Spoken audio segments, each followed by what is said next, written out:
18세기의 조선에선 크고 작은 바람이 불어오고 있다. 그중 조선을 지탱하는 신분제의 변화는 기존 기득권 세력들에게 긴장감을 불러일으켰다. 나는 중인들이 많이 산다는 중촌으로 걸음을 옮겼다. 조선은 양인과 천인으로 나뉜 양천제를 신분제로 삼고 나라의 기틀을 마련했다. 그러나 이 신분제는 치밀하지 못했고 그랬기에 완벽할 수 없었다. 시간이 지날수록 제도가 명확해지기보다는 코에 걸면 코걸이, 귀에 걸면 귀걸이 같은 느낌이 강해지는 듯했다. 이런 모습을 잘 말해주는 제도가 신양력천이다. 양인 신분이라면 누구나 법이 정한 지위를 누릴 수 있는 나라가 조선이다. 하지만 양인 신분이지만 이런 지위에 제한을 받는 존재를 만들어냈으니 이들이 신양력천이다. 왜 이런 모순적인 신분 형태를 만들어냈는지 이해하려면 신양력천에 해당하는 이들의 직업을 살펴볼 필요가 있다. 철을 재련하는 철간, 소금을 제조하는 염간, 봉수 업무를 맡은 봉수관, 고기를 잡는 해처. 모두들 아주 고된 일들이지만 사회에 없어서는 안 될 직업들이다. 하지만 조선의 지배층들은 이들을 대우해주기보다는 허물만 양인으로 앞세우고 천인 대우를 했다. 조선이 자랑스럽게 여기던 과거 제도에 응시할 수 없게 막았고 행여나 양인이 신양력천 신분의 사람과 결혼하면 이들도 천인으로 강등되는 대우를 받게 하였다. 그러니 이들은 좋든 싫든 사회로 나가 다른 일을 할래야 할 수 없는 사회 분위기이니 결국 대대로 이 일을 세습할 수밖에 없는 상황이다. 그러니 이 제도를 뜯어보면 자신들이 하기는 싫고 이들을 이용하고만 싶은 야비한 마음이 숨어 있는 것이다. 천인 취급까진 아니지만 중간에 끼어 이도저도 아닌 모습을 가진 신분도 존재한다. 그들이 지금 내가 가려는 중촌에 거주한다는 중인들이다. 이 중인들이 어떻게 만들어졌나를 보려면 역시나 양반을 보지 않을 수 없다. 조선은 고려와 다르게 일부 다처제가 가능한 나라다. 설사 임금이 아니더라도 그것이 가능하다는 것이다. 양반이 첩을 두고서 자손을 낳으면 그 첩이 양인 출신이면 서자, 서녀라 불렀고 첩이 천인이면 얼자, 얼려라고 불렀다. 그들을 합쳐 서얼계열이라 한다. 이들은 양반인 아버지를 두었지만 첩의 자식이란 이유로 차별받아야만 했다. 처음부터 차별받았던 것은 아니었다. 조선 초기만 해도 능력 중심의 인재 등용을 통해 서얼들이 활약할 기회가 있었다. 서얼 금고령을 통해 이들이 능력을 펼칠 수 있는 길이 막히기 시작하니 결국 주요 관직에 오를 수 있는 과거 시험에는 응시조차 할 수 없게 되었다.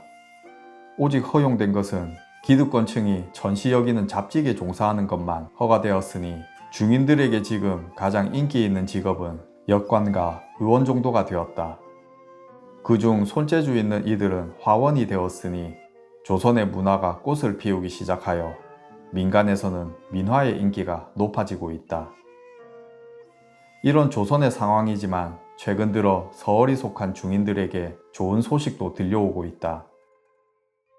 임금님께서 이런 흐름에 반기를 들고 규장각에 검서관 제도를 두어 능력 있는 서얼들을 등용하기 시작하니 유득공, 이덕무, 박제가, 서희수 같은 사람들이 저마다 뜻을 펼치고 있는 중이다. 물론 이런 일이 있을 때마다 임금과 신하 간에 잡음이 들리는 듯 하지만 칼을 갈고 있던 능력 있는 서얼들에겐 놓칠 수 없는 기회임은 분명하다. 지금 내가 살고 있는 조선이라는 나라에 대해 생각을 해보니 알면 알수록 한마디로 정의하기 참 어려운 나라인 것 같다. 명색이 양반을 필두로 한 사대부의 나라인데 양반 사대부라는 것이 신분을 뜻하기는 하지만 또 혈통만으로 인정받는 귀족과는 그 뜻을 달리한다. 이것이 무슨 말인가 하면 단순히 양반 집안의 자식이라고 하여 사대부라고 부르지 않는다는 것이다. 사회 지식인 대접을 받는 사대부로 불리려면 유교 경전을 중심에 두고 인격과 교양을 겸비한 선비가 되어야 했다. 그러니 일단 글을 알아야 하고 공부 또한 어설프게 해서는 사대부라 불리기 어렵다는 것이다. 예전엔 사회 지도층들이 이런 지식을 독식했었다. 그래서 글을 안다는 것은 곧 지배층을 뜻하는 것이었다. 그 옛날 위대한 왕께서 한글을 만드시는데 신하들이 그토록 반대한 것에는 이런 이유도 일부 있었을 것이다. 하지만 지금은 분위기가 사뭇 다르다. 양반들 못지않게 학문적 소양을 갖춘 자들이 생겨나기 시작했다. 대표적으로 아전들이다. 이들은 기본적으로 공문서를 쓸 줄 알아야 했기에 글을 알고 있었다. 학문에 욕심이 있는 자들은 여러 책들을 접할 기회를 얻었고 앞서 소개한 서얼들 또한 주요 관직에 나가지 못했을 뿐 글을 알고 학문적 소양을 가지고 있었으니 양반들 못지않게 똑똑한 자들이었다. 그래서 이런 사람들을 일컬어 위항지식인이라 불렀다. 위항이란 꼬불거리는 골목길을 뜻하니 어제 본 북촌과는 다른 서민들의 공간에 기거하는 존재들임을 짐작할 수 있을 것이다. 중인들은 이제 스스로 양반 못지않게 똑똑하다는 것을 자각하고 있다. 이들의 마음속에 쌓이는 불만만큼 출세의 욕망 또한 커져갔을 것이다. 중인으로 태어나 화원으로 생활하는 김홍도는 손바닥 크기만한 작은 화폭에 자신의 자화상을 그려 넣었다. 그는 자신을 어떻게 표현했을까? 조선 최고의 화공으로 불리는 김홍도는 자신을 화공으로 표현하지 않고 유유자적한 선비로 그려 넣었다. 그림 어느 곳을 보아도 이 사람이 화공이라는 생각이 들지 않는다. 선비 옷을 입고 문방구와 서책을 그려 넣으며 학문적 소양이 있음을 표현하고 비파와 호리병을 그려 넣으며 청렴과 풍류를 읊고 있다. 올곧게 쭉 뻗은 사인검은 자신의 신념과 지조를 보여주고 있다. 나는 이 그림의 활용정점을 그가 쓴 글이라고 생각한다. 종이창에 흙벽을 바르고 평생을 벼슬 없는 선비로 시가나 읊조리며 살리라. 이 얼마나 역설적인 표현인가. 벼슬에 관심 없다는 자가 곁에 둔 물건들이 모두 벼슬을 향하는 선비와 관련된 물건들이니 참 재밌는 그림이 아닐 수 없다. 이 그림 속에 숨은 뜻의 진위는 알 수 없겠지만 그는 능력에 걸맞는 정당한 세상이 오길 바라진 않았을까. 중촌에서 조금 벗어난 곳에 원각사지 10층 석탑이 있다.